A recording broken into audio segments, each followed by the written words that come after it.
प्रधानमंत्री जी को हम सबको इस विजय रैली, शंखनाद रैली में संबोधित करने के लिए आग्रह करती हूं। माननीय प्रधानमंत्री जी।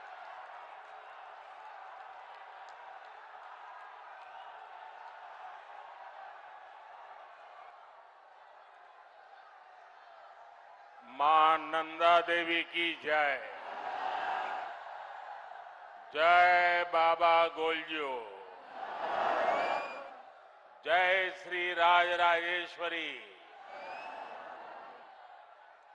भाई कैसे है रो हाल चाल?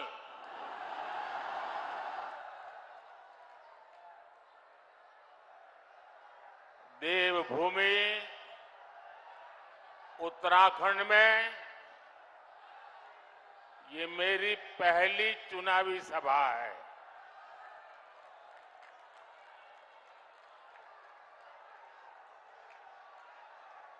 अब मैं तय नहीं कर पा रहा हूं कि ये प्रचार सभा है कि विजय सभा है।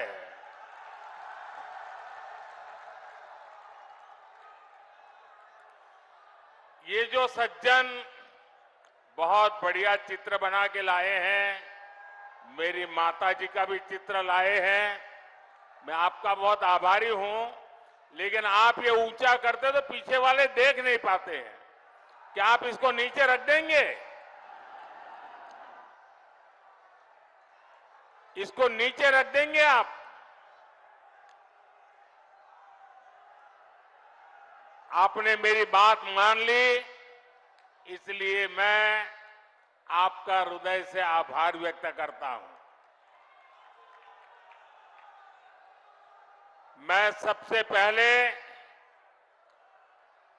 जो पीछे धूप में तप रहे हैं उन सब की क्षमा मांगता हूं। हम लोगों ने जो सोचा था वो पंडाल छोटा पड़ गया, मैदान छोटा पड़ गया और इसलिए जितने अंदर बैठे उससे ज्यादा लोग बाहर धूप में तप रहे हैं। जो धूप में तप रहे हैं, हमारी व्यवस्था की कमी रही, इसके लिए मैं आप सबकी क्षमा मांगता हूं। लेकिन मैं आपको विश्वास दिलाता हूं, आप जो धूप में तप रहे हैं, ये आपकी तपस्या मैं बेकार नहीं जाने दूंगा। मैं इसे विकास कर करके लौटाऊंगा। आपके इस प्यार के लिए मैं आपका बहुत आभारी हूं। जो लोग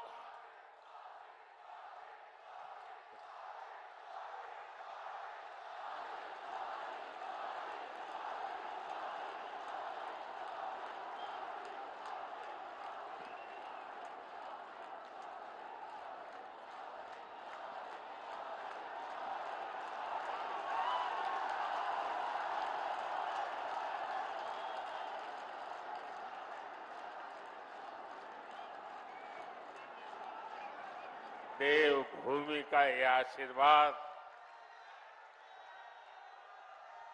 ये मेरी बहुत बड़ी पूंजी है।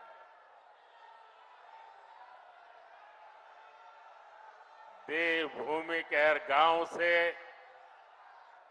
मुझे आपका जो प्यार मिल रहा है,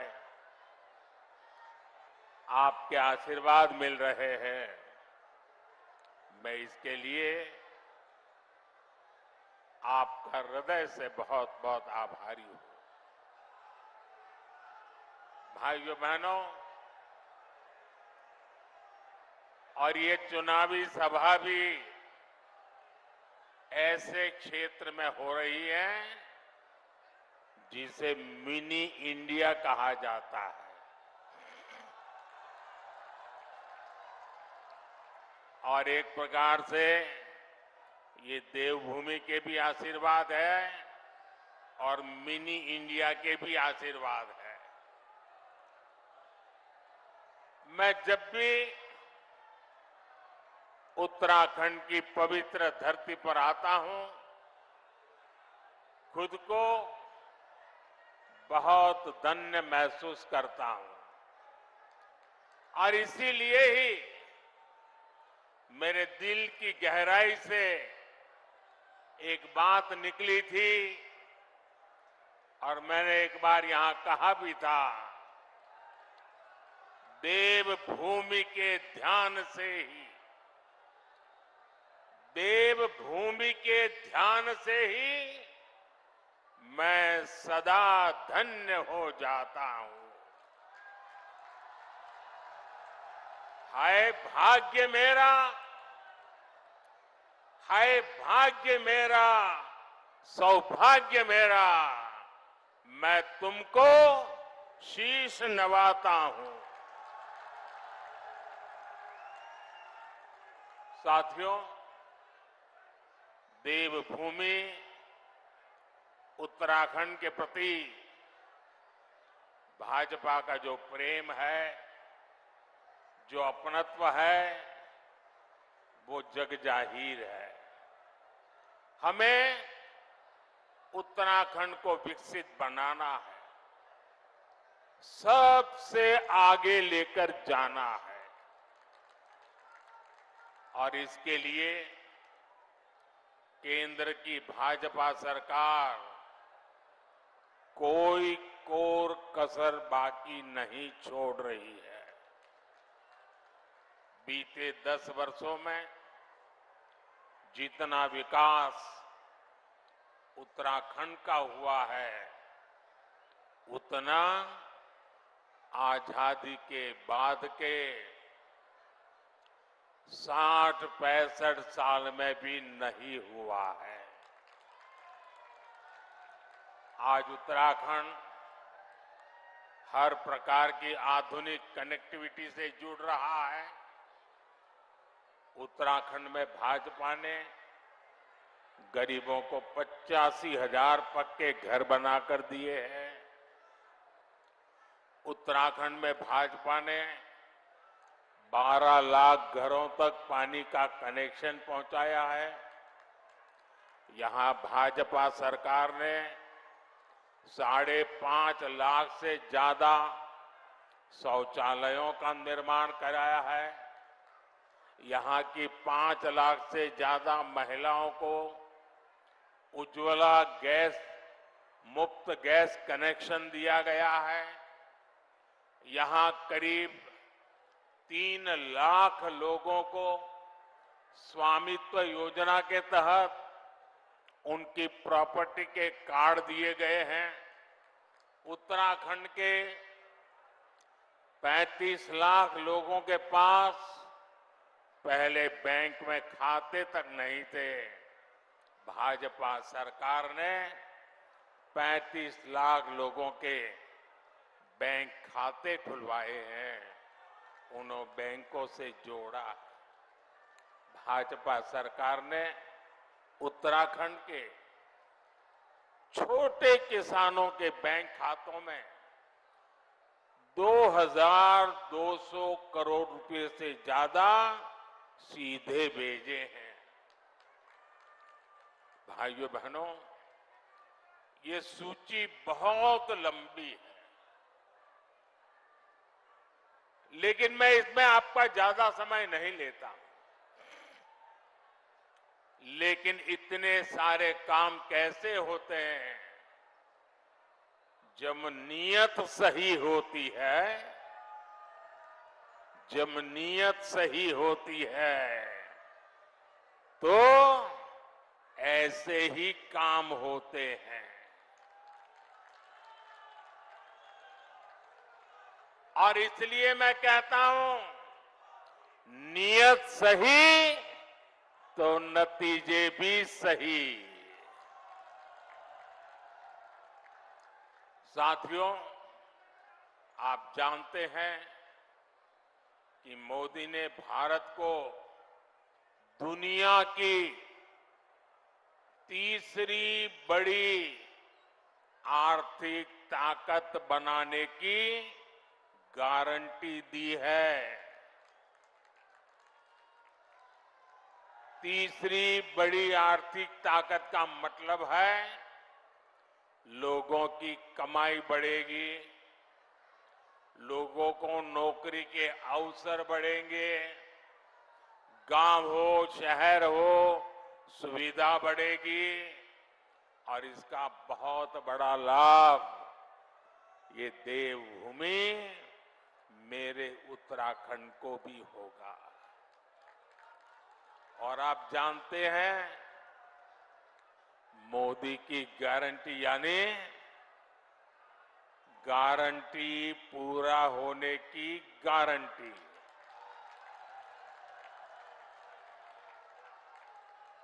अब याद कीजिए, मैंने आपसे कहा था कि यहां एम्स का सैटेलाइट सेंटर बनेगा। मैंने ये गारंटी पूरी करके दिखाई।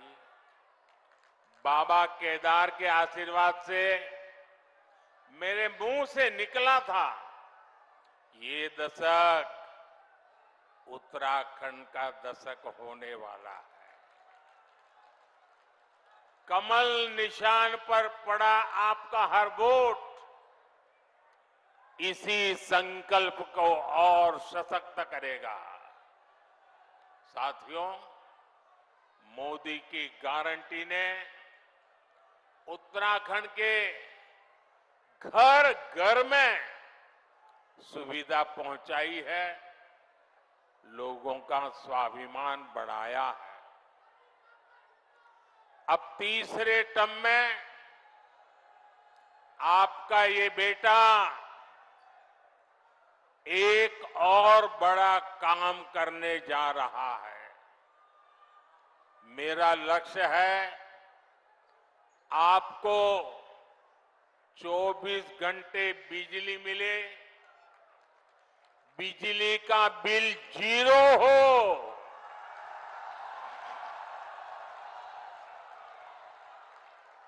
बिजली का बिल 0 हो और बिजली से कमाई भी हो। इसके लिए मोदी ने पीएम सूर्य घर मुफ्त बिजली योजना शुरू की है। इसके तहत छत पर सोलर पैनल लगाने के लिए सरकार मदद दे रही है। इससे जो एक मध्यम वर्गीय परिवार होता है, जिसके घर में 3-4 पंखे हो, 1-2 एसी हो, वॉशिंग मशीन हो, रेफ्रिजरेटर हो, एक छोटी सी इलेक्ट्रिक व्हीकल के चार्जिंग की बात हो, तो करीब करीब उसको 300 यूनिट बिजली खपती है। ये 300 यूनिट तो मुफ्त मिलेगी और जरूरत से ज्यादा जो बिजली होगी उसको सरकार खरीदेगी और आपको उससे कमाई होगी।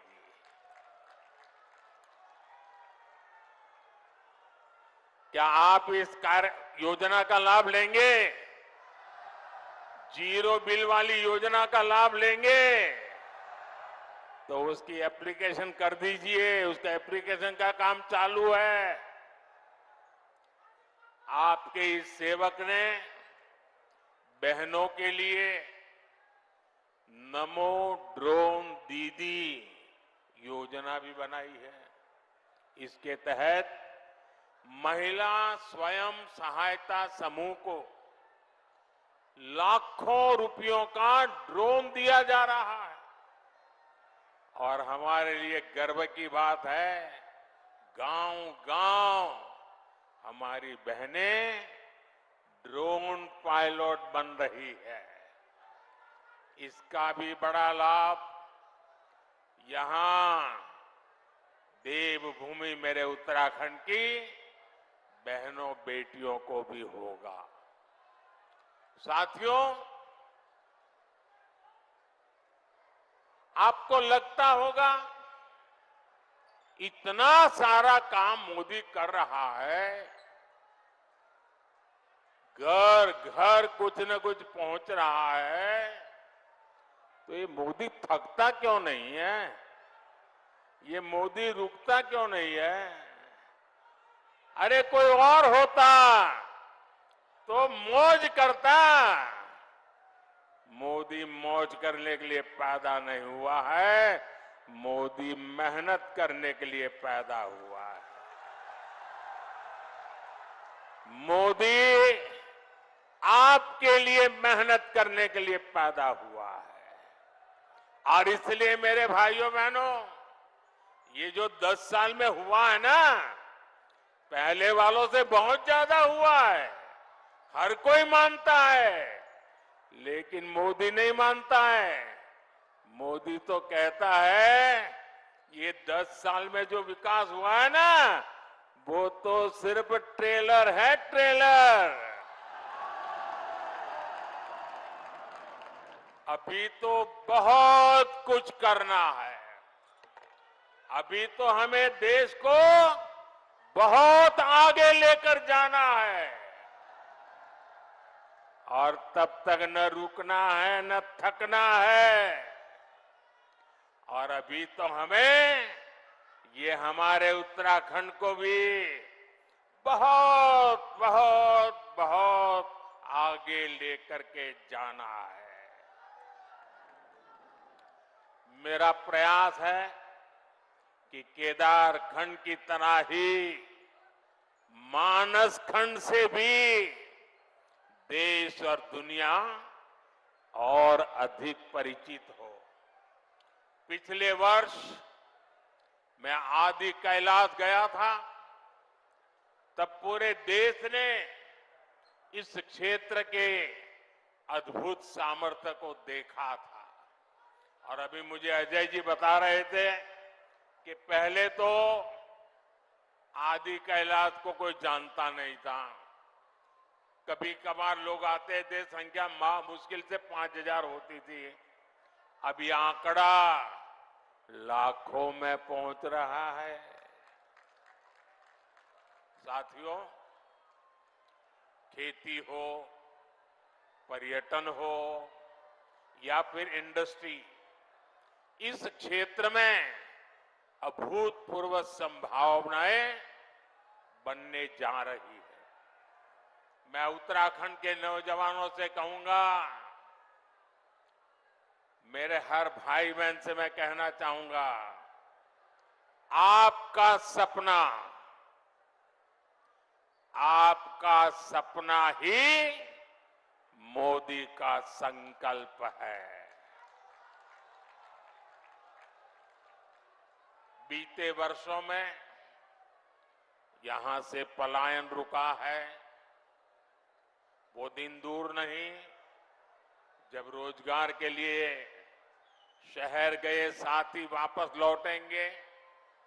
भाई और बहनों, मोदी के इन प्रयासों के बीच कांग्रेस और इंडी गठबंधन ने अपने इरादे दिखा दिए हैं। कांग्रेस के शाही परिवार के शाहजादे ने ऐलान किया है कि अगर देश ने तीसरी बार बीजेपी सरकार को चुनी, आग लग जाएगी। 60 साल तक देश पर राज करने वाले 10 साल सत्ता से बाहर क्या रह गए? अब देश में आग लगाने की बात कर रहे हैं। क्या ये आग लगाने की बात आपको मंजूर है? क्या इस देश को आग लगाने देंगे? क्या आग लगाने की ये भाषा उचित है? क्या ये आग लगाने वाली भाषा लोकतंत्र की भाषा है? ऐसे लोगों को सजा करोगे? पक्की सजा करोगे? चुन चुन करके साफ कर दो। इस बार इनको मैदान में मत रहने दो भाइयों।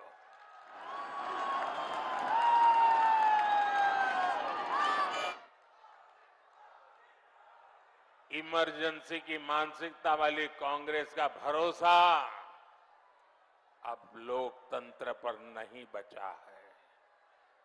इसलिए वो अब जनादेश के विरुद्ध लोगों को भड़काने में जुट गई है। साथियों, कांग्रेस भारत को अस्थिरता की तरफ ले जाना चाहती है, अराजकता में झोंकना चाहती है।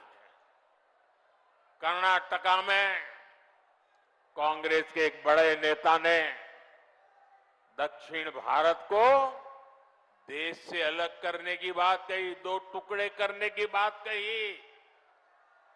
आप मुझे बताइए, देश के टुकड़े करने की बात करने वालों को सजा मिलनी चाहिए कि नहीं मिलनी चाहिए? सजा मिलनी चाहिए कि नहीं मिलनी चाहिए? सजा मिलनी चाहिए कि नहीं मिलनी चाहिए? लेकिन कांग्रेस ने क्या किया? सजा देने के बजाय कांग्रेस ने देश को बांटने की घोषणा करने वाले को चुनाव का टिकट दे दिया।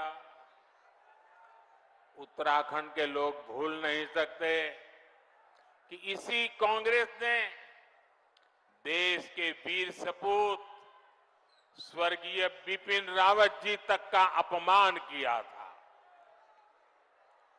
ऐसी कांग्रेस से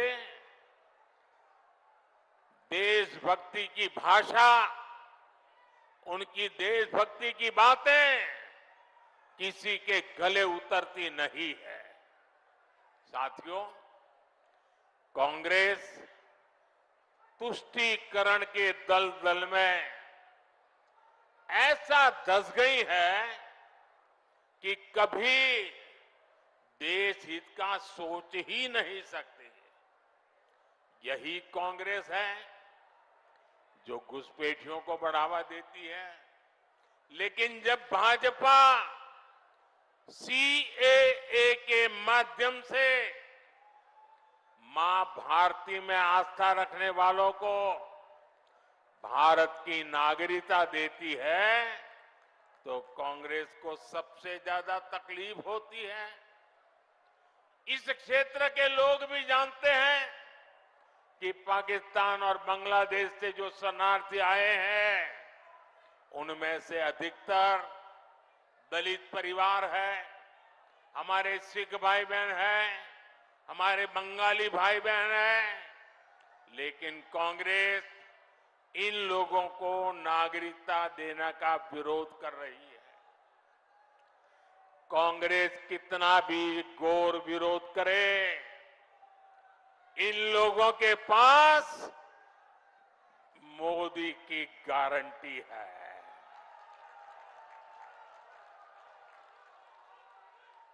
और मोदी की गारंटी यानी गारंटी पूरा होने की गारंटी।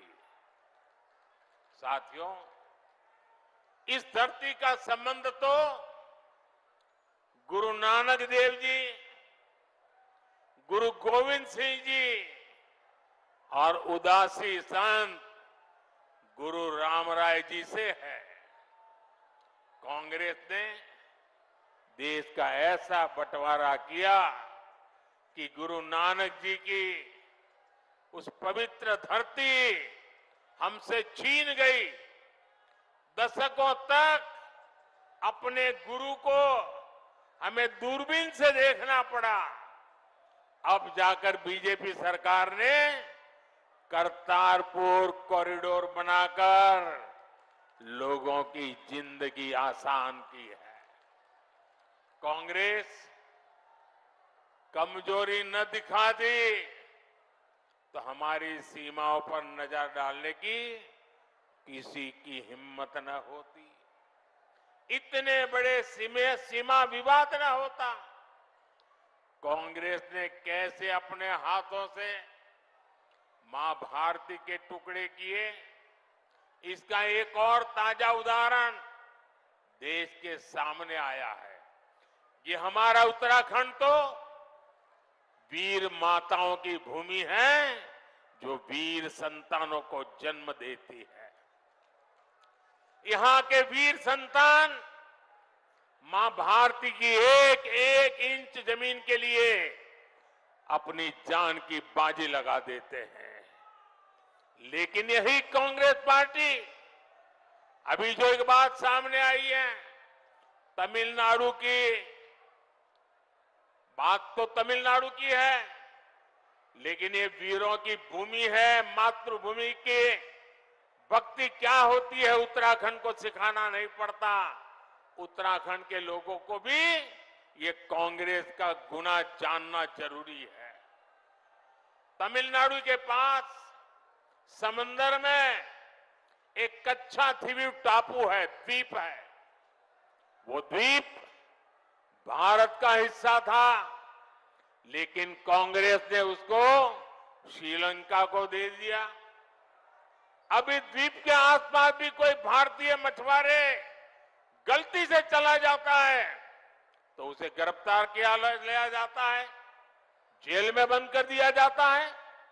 आप मुझे बताइए, ऐसी कांग्रेस जो भारत के टुकड़े करने के उनके नेता बात करते हो, जो कच्छ द्वीप को दे देते हो, क्या वो देश की रक्षा कर सकती है? जरा पूरी ताकत से बताइए, देश की रक्षा कर सकती है? क्या कांग्रेस देश की रक्षा कर सकती है? भाई और बहनों, कांग्रेस ने तो देश के सीमावर्ती गांवों को भी देश का आखिरी गांव मानकर वहां विकास करना बंद कर दिया था। ये भाजपा की सरकार है जिसने सीमा किनारे बसे गांवों को देश का प्रथम गांव माना है, वहां तेज गति से विकास किया है। कांग्रेस की सरकार रहती तो आज भी पूर्व सैनिकों को वन रैंक वन पेंशन नहीं मिल पाती, लेकिन मोदी ने सैनिक परिवारों को गारंटी दी थी और इसे पूरा करके दिखाया। आज देश भर के सैनिक परिवारों को वन रैंक वन पेंशन के 1,00,000 करोड़ रुपए से ज्यादा मिल चुके हैं। इसमें से उत्तराखंड के भी हजारों परिवारों को लाभ हो रहा है।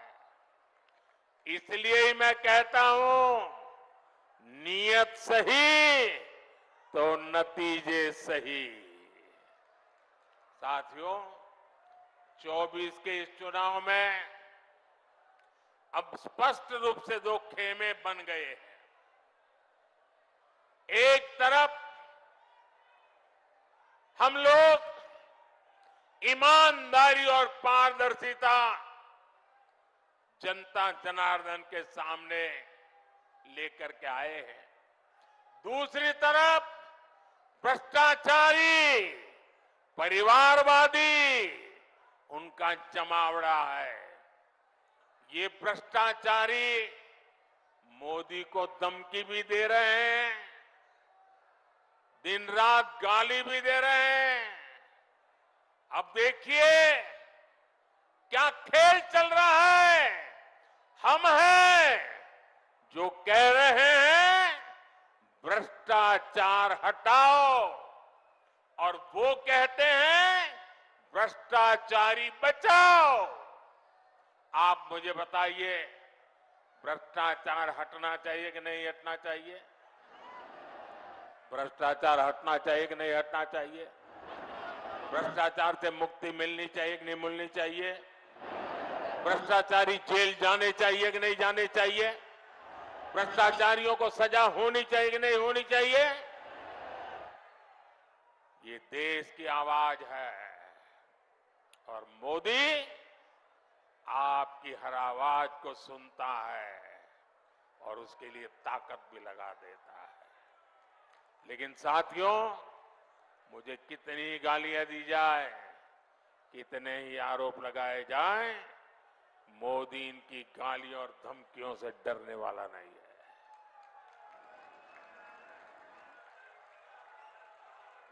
हर भ्रष्ट पर कार्रवाई जारी रहेगी और तीसरे टर्म की शुरुआत में अब 2-2.25 महीने बाकी रहे हैं, बहुत कम समय बाकी रह गया है।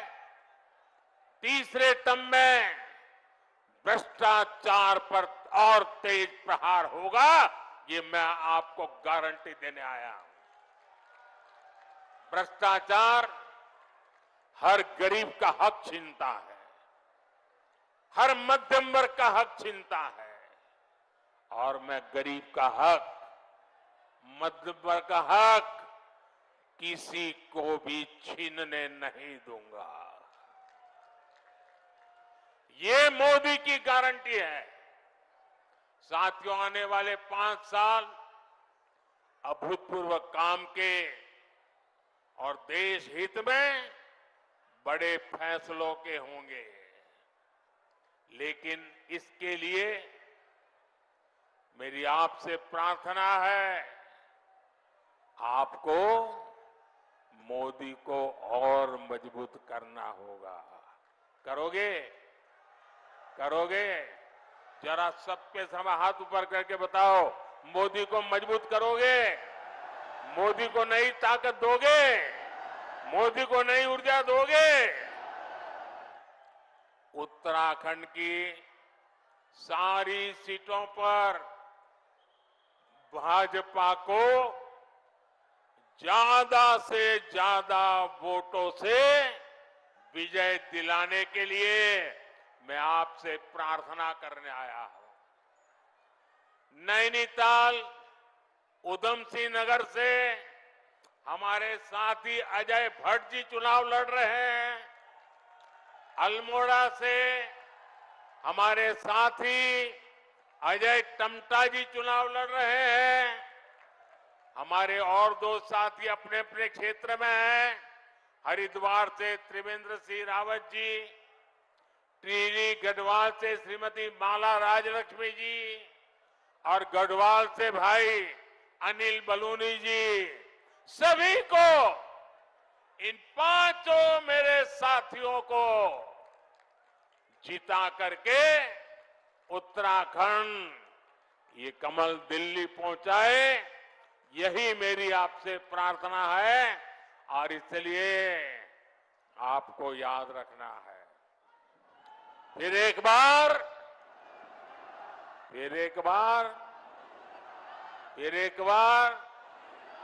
4 जून 4 जून। अच्छा, मेरा एक और काम करोगे? मेरा एक काम करोगे? ऐसा नहीं, हाथ ऊपर करके बताइए, करोगे? आप यहां से गांव जाएंगे तो वहां जो देवी देवता है, वहां मोदी की तरफ से माथा टेकना है। करोगे? और गांव में सभी परिवारजनों को कहिएगा कि मोदी जी उत्तराखंड में आए थे और आपको प्रणाम भेजा है। मेरा प्रणाम पहुंचाओगे? घर घर पहुंचाओगे? और एक बात, इस बार गर्मी जरा ज्यादा ही तेजी से बढ़ रही है। कितनी ही गर्मी क्यों न हो, मतदान होगा कि नहीं होगा? ज्यादा से ज्यादा मतदान होगा।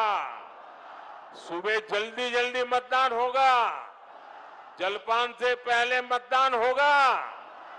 मैं सभी से आग्रह करूंगा, गर्मी कितनी ही क्यों न हो, लेकिन लोकतंत्र की रक्षा के लिए हमें अपना दायित्व निभाना है। निभाएंगे? निभाएंगे? मेरे साथ बोलिए, भारत माता की, भारत माता की, भारत माता की। बहुत बहुत धन्यवाद। अपने निजी YouTube चैनल पर डाल रहा हूँ, आपको पसंद आए तो इसको शेयर करें। हम उनको लाएंगे दुनिया में फिर से, हम दुनिया में फिर से हम भगवा लहराएंगे। कार्यक्रम अब अपने समापन की ओर है। अब मैं माननीय प्रदेश अध्यक्ष जी को आमंत्रित करूंगी कि वे सभा को संबोधित करें और सबका धन्यवाद ज्ञापित करें।